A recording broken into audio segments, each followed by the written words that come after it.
the Hawaiian Kingdom Council meeting, and it's primarily just a working meeting, so it's not your typical long drawn out one, but we did want to take some time and review and report some of the history and some of the progress that we're having. So you can kind of see past meetings here, and then we'll jump into upcoming meetings. So at least this one that we're looking at here.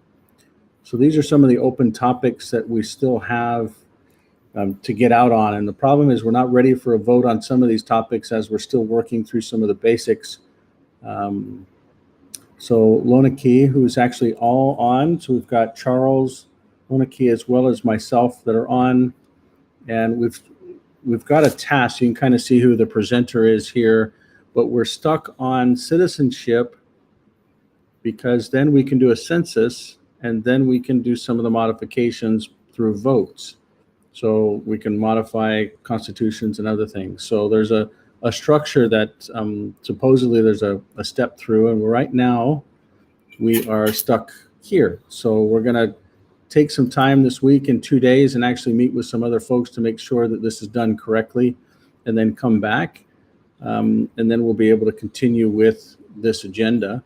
Some of the other things that have transpired this last week, primarily around marks and logos and such, as well as around a model to basically connect physical assets with digital assets, but ultimately a revenue stream that can actually help to run the kingdom, as well as provide services to merchants and drive a value and awareness and resources to the members and nationalists that are actually associated with the Hawaiian Kingdom. So that's the general report out. I have some other advancements around back-end systems and some of the language translations. But other than that, Charles or Lona Key, is there anything that you wanted to review or discuss?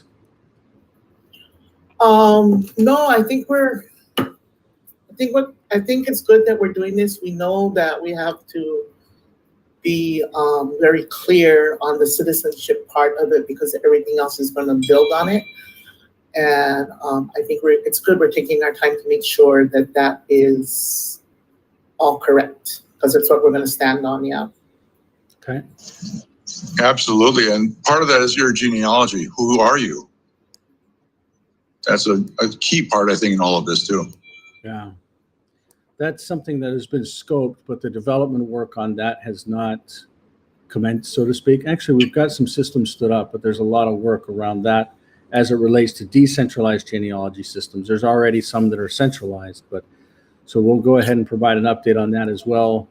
And that should be done based upon when we talk about voting. Right, initially, it'll be one-to-one voting, but the goal is to have different levels of genealogy. And as you go further away from yourself and you're validating your genealogy, and that's been substantiated by others, then you actually can increase the votes. And so figuring out the ratio, 2-to-1, 4-to-1, 16-to-1, 64-to-1, whatever it needs to be.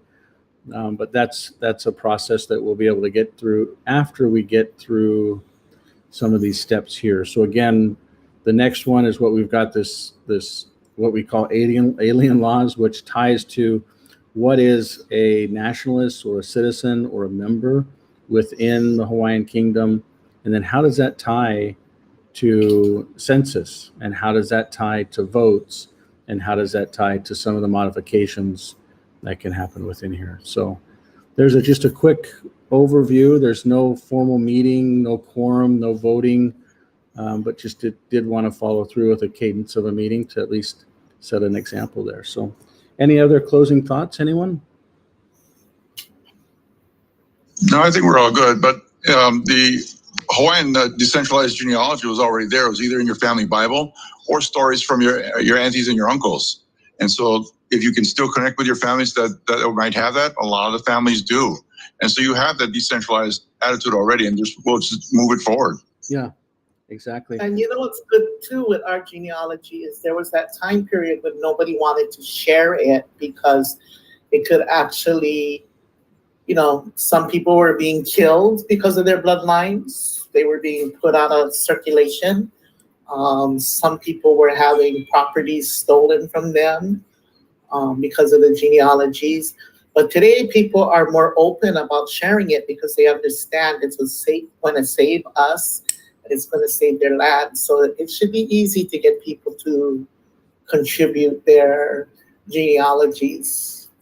The goal is to have a decentralized system where we can import in searches and data from an API within Family Search, which is the world's largest genealogical database system in the world, and then also have a connection into, or an export and import connection from Ancestry. So if people have actually formally done their genealogy in a digital format and maybe kept it private or even public, they have the ability to import that same data in and then own that data. And then the goal in the future is to actually have a lot of that actually validate who they are. So we'll talk a little bit more about that in the future as we show the system and roll it out. But again, just a real quick, brief update. We haven't gone that long, but we'll go ahead and convene.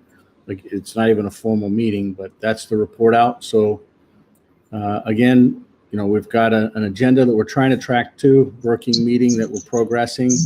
We've got marks and style guides, and then an economic model, and then a alien structure that we're trying to bring in around how nationals actually work, nationals/citizens.